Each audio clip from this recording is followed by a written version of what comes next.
Hey, what's up, mortals? Zigzag here, and welcome to part 9 of What If Naruto Had a Leveling System. Sit back and relax, you're in for a treat. Let's begin. Naruto couldn't believe the circumstances under which he met the pervy sage. He had originally planned on training with Kakashi, but surprise surprise, the Jonin was busy with Sasuke. His sensei seemed to show some favoritism towards the Uchiha for some reason. But Kakashi did offer Naruto the opportunity to train with another Jonin. But when he saw the ninja Kakashi was referring to, Naruto immediately rejected them. It would be easier if he trained on his own rather than with a Jonin of no real talent. He planned on going into a couple of dungeons that the system had offered him. But he ended up coming across another option. This option took the form of Jiraiya, the Toad Sage. He didn't think much of the white-haired old man at first, considering how he was doing research. He just found the man to be a pervert. Even once Jiraiya had properly introduced himself to Naruto, the boy only became interested once he mentioned training. Naruto was still hesitant, though. Jiraiya could sense this, and offered to let Naruto fight him, so he could really see what the old man could offer. Naruto thought about it, before shrugging. What's the harm? If Naruto won, he'd get the old man out of his hair, and if he lost, he'd finally get someone with real power to train him. The long-haired shinobi led Naruto to the forest to have a proper spar. That way they wouldn't cause any commotion or get in trouble with the rest of the villagers. Once they reached their location, Jiraiya began to list off the rules for the match. The first rule for this match is that there's no killing allowed, obviously. The second rule for this match is that as soon as one person surrenders, that is the end of the match. No sort of trickery whatsoever after surrendering. The first rule of this match is that there's no killing allowed, obviously. The second rule for this match is that as soon as one person surrenders, that is the end of the match. No sort of trickery whatsoever after surrendering. The third rule is no dirty tactics, and you know exactly what I mean, Jiraiya explained. Naruto nodded his head in understanding. He had no issues with the rules. And one last thing. No weapons allowed. Naruto deflated hearing this. This already took away many of his options. Are summonings allowed, though? Summonings? Yes, you can use them, but only 2 at a time. Alright then, I can accept those terms. Now, do we start? Naruto got into a fighting stance, as did Jiraiya. The elder of the two smirked, until he noticed Naruto's eyes starting to glow. A dark aura began to emit from Naruto as well. What was this all about? He actually started to sweat a little, since he didn't recognize this aura, not in the slightest. It seemed otherworldly. Jiraiya sighed, calming his nerves. He began to form a couple of hand signs, creating a strong fireball jutsu. Naruto jumped high into the air to avoid it. He was about to grab one of his daggers and throw it at Jiraiya, before remembering the whole issue with weapons in this match. Instead, he summoned the largest of his ice bears that he collected in the Red Gate incident, and landed on its back. Jiraiya's eyes shot wide open when he saw this. This kid could summon something so large already? Hiruzen told him nothing about this. It must have been something Naruto ended up developing over his time getting ready for the Chunin exams. But then it made no sense for Naruto to summon such a ferocious beast unless he used the Nine-Tails chakra. Jiraiya didn't hesitate to use a summoning of his own. He wasn't called the Toad Sage for nothing. Jiraiya summoned a large yellow toad to compete against what he assumed was a bear summoning, although he couldn't explain why it looked the way it did. Black and blue with a shadowy mist around it? And with those blue flames around the bear's body? Jiraiya couldn't make sense of that aspect of the summoning. But he could save his questions for later. For now, he had a blonde brat to put in his place. So, how do you like Tank? Naruto asked. Tank? That's the bear's name? Jesus, as if their parents knew they were gonna be a giant freak of nature when they grew up. Yeah! Naruto didn't want to reveal the truth to Jiraiya just yet. He wasn't sure if the man could be trusted with that kind of information. All that Jiraiya was proving to Naruto right now was that he was strong. He wasn't any run-of-the-mill Jonin, that's for sure. Jiraiya stood on top of the toad's head and weaved more hand signs to form a strange oil that was being launched at Naruto. Naruto attempted to dodge to the side to avoid the attack, but some of the oil caught on his sleeve. Ugh, disgusting. Jiraiya smirked before sending another fireball at Naruto. All he needed was for one small ember to touch Naruto's clothes. An intense flame was formed afterwards, sending Naruto into a panic. Before the flames could overwhelm Naruto, Jiraiya hit him with a water cannon, extinguishing the flames but pushing Naruto back. Naruto was about to hit the ground, but he summoned Igris to catch his fall. He sighed in relief. Okay, Jiraiya was even more confused now. Was this another one of the blonde Genin summons? If so, how did they get a humanoid? Weren't summonings usually animals, not humans? Even more questions that needed answers. Great. Jiraiya ran towards Naruto, leaping over the bear summoning and reaching right behind its body. He trapped Naruto's human summoning within a barrier of rock and faced Naruto in a battle of taijutsu. Naruto was strong, but it didn't matter in the long run, since he was pretty much unable to lay a finger on the man. His taijutsu skills were just superior in every way. He was being pushed back. Naruto couldn't even use his shadow clones because of that seal placed on him by that snake freak. This was just embarrassing.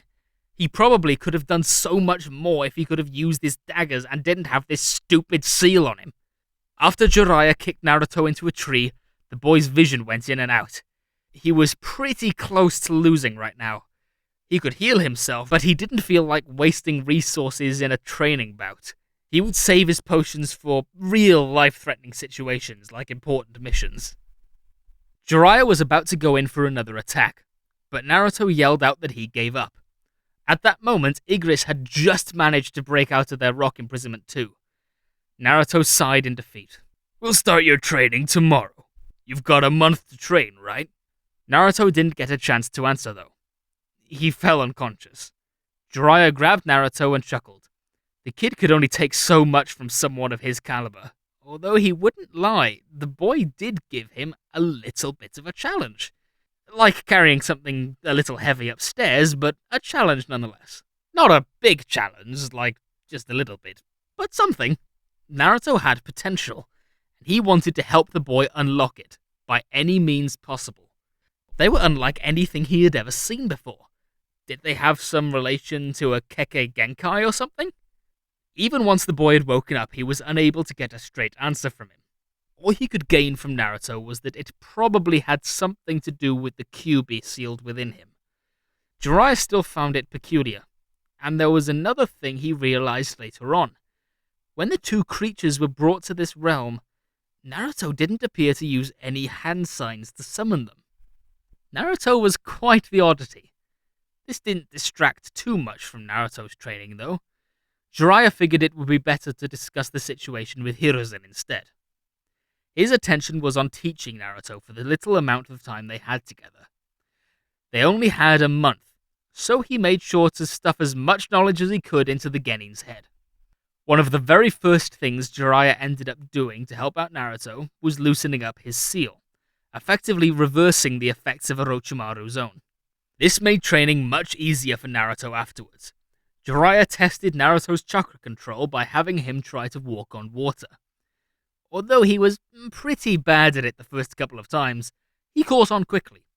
Another thing Naruto ended up learning was how to call upon the Demon Fox's energy. Although the experience gave Naruto goosebumps at first, he forced himself to stare down the giant fox and demand chakra from them. He wasn't expecting the behemoth to laugh at him, but it worked in the long run since he ended up getting some chakra from it. Jiraiya also managed to slip in some toad summonings, although Naruto did end up accidentally summoning Gamabunta. Naruto was forced to show his dominance over the humongous toad. For the whole day he tried to get Naruto off him, but Naruto was relentless. No matter what the creature did, Naruto ended up finding a way to hold on. He even used the Dominator's touch ability at times in order to keep himself close to Gamabunta. It was the first time he ever used it on his own body in such a manner. Oh well, it was just more training, he supposed. Once the sun had set and it was officially night, Naruto still managed to hold on. The Chief Toad was impressed. Naruto's relentless nature reminded him of a certain other blonde-haired ninja that Jiraiya had trained. Naruto wasn't the only one to gain a couple of moves in this time, though. Plenty of the remaining genin of the Chunin exams ended up developing in their own way. Naruto also had to deal with Gaara, right before the Chunin exams. The Sand Genin was attempting to kill Rock Lee while he was still in the hospital, recovering from Gaara's last attack. But Naruto and Shikamaru were thankfully there to intervene. Naruto wanted to know what Gaara's issue was. The boy just laughed him off when he asked this, but the Sand Ninja showed nothing but contempt when he asked him. He pointed to his seal, and explained that this was his problem. The fact that he was a Jinchuriki. The fact was that this thing caused him to be an outcast from the day he was born. He had no friends growing up, and he had to deal with people trying to kill him every day of the week. The more Naruto listened to Gaara's story, the more he realized that the two of them were quite similar. Both of them were Jinchurikis. Both were treated terribly for something completely out of their control. Honestly, Naruto could see that he could have very easily gone down the same road as Gaara if he had never had anyone show any care for him. Although they were few, they made all the difference for Naruto. He felt a twinge of sympathy for Gaara, and decided that in the long run, he wanted to help him. It didn't take long for Might Guy to walk into the room and shoo the one-tailed Jinchuriki away. Naruto and Shikamaru left the room afterwards. They began to talk about their developments over the 1-month period. Shikamaru went on to explain how his side was pretty much just one big drag. If he could have, he would have just slept the day away, but he had to train if he wanted to have any chance at being promoted to a Chunin after the finals. Naruto couldn't help but agree with what Shikamaru was saying. Everyone would be trying their best in order to show their worth after all. Even Sakura was going to be there, doing her very best, so he had no right to be lazy about it and not give it his all. He also had a score to settle with a certain Hyuga. They'd wish they were dead by the time Naruto was finished with them. Thank you all for indulging yourself in the story thus far. Hope you enjoyed it. Now, there are a few more things that I'd like to go over before the video ends. Firstly, we've got a primary channel called We the Celestials. We the Celestials is what we do here already, but their content is centered around the crazy world and lore of My Hero Academia. So please, check us out over there if you're feeling in the mood for a roller coaster of quirky content. We also have another relative to our channel, Anime Deep Dive. Anime Deep Dive goes deep into the facts and lore of a wide variety of anime. It's guaranteed to expand your weeb knowledge on all kinds of series. On behalf of We the Celestials, I'd like to thank everyone involved in the production of today's awesome content. Their details will be in the description below. If you're perhaps interested in what we do here at WTC, then I would like to extend an invitation to join the team. The only caveat being that we only accept members 16 years old and older to join our crew. You can find us on our Discord, which is in the description below. Our Discord is an all-around fantastic place to be, whether you're a fan or looking to join our band of misfits.